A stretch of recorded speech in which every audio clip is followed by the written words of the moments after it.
The moment I was born, my parents kicked me out of the nest. They even wanted me dead, and in the end, they tossed me into the world's most dangerous monster dungeon to fend for myself. All because my brother and I were a once-in-a-century double yolk egg. I thought being born like that meant I started at the top, but I was wrong. Among dragons, each clutch only raises one son. The weaker hatchling gets eaten, that's just the law of nature. My parents didn't go that far and make a meal out of me, but they did hand me another road to death. They even dressed it up like it was all for my brother's sake. After thinking it over all night, they dumped me straight into a deadly dungeon. High-level monsters rule this place, and my still immature blood is basically a premium delicacy to them. So yeah, Mom and Dad weren't worried at all about me coming back for revenge someday. And honestly, they were right. My combat power here was a flat 0. At that point, even staying alive felt impossible.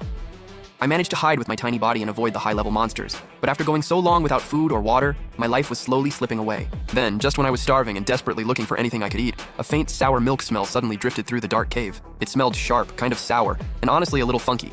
But my baby dragon instincts told me one thing. That was food. And only a dragon's nose could even pick up that kind of scent. At that point, I didn't care about the danger anymore.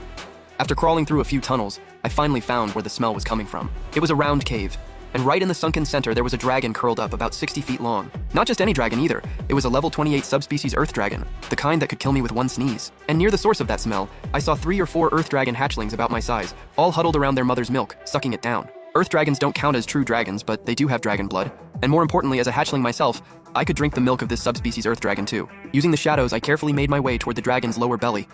And when I saw those 4 hatchlings up close, I couldn't help but freeze for a second. Thank God.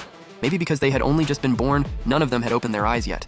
So I probably didn't have to worry about getting caught for freeloading. Once I made sure the earth dragon hadn't noticed me, I couldn't fight the hunger anymore. I latched onto the milk and started gulping it down. The sleeping earth dragon instantly got confused. She was probably thinking, which kid is this? Who's sucking this hard? But hey, a baby with a big appetite is a good thing, right? A mother's instincts kept her from interrupting her babies while they ate, so she didn't even open her eyes. As all that milk went down my throat, my body, which had been turning cold, started filling with a strange warmth.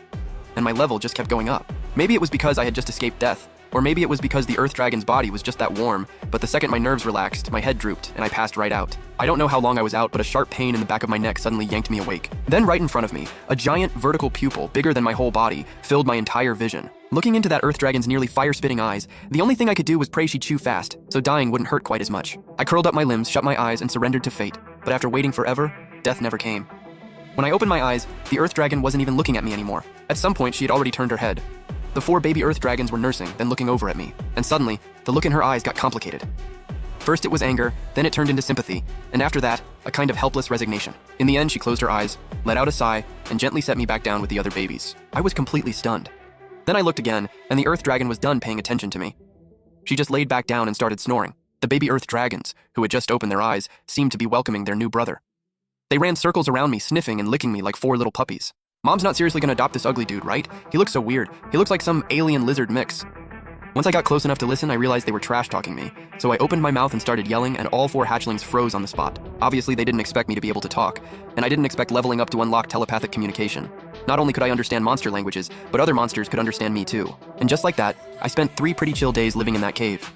During that time, I actually got along really well with the little guys. Sure, they roasted me non-stop, but they never bullied me. And because I looked small, fragile, and ugly, every time we slept, the 4 little guys would curl up around me. If anything at all happened, they'd jump in immediately and protect me. They'd keep saying stuff like, "Stay back, rookie. Don't make a sound. Quit getting in the way." But the truth was, in their own way, they were protecting me, an outsider, with real affection. Even though I secretly checked all 4 of their stats and found out they were way weaker than me, I never called it out. I just let it stay unspoken. As a rare super monster, I leveled up way faster than they did. During those few days, I shot all the way up to level 9, while my 4 Earth Dragon brothers were only level 4. After spending that time with them, I honestly started seeing this Earth Dragon family as my real family. At the very least, they were 1,000 times better than my actual dragon parents. The only regret was this. All that time, I never really got to talk with the Earth Dragon mom. Even when I tried to greet her first, at most, she'd just glance at me. She never really acknowledged this outsider. I thought life was just going to keep going like that. But the next morning, a level 35 subspecies Kodo beast shattered that peace.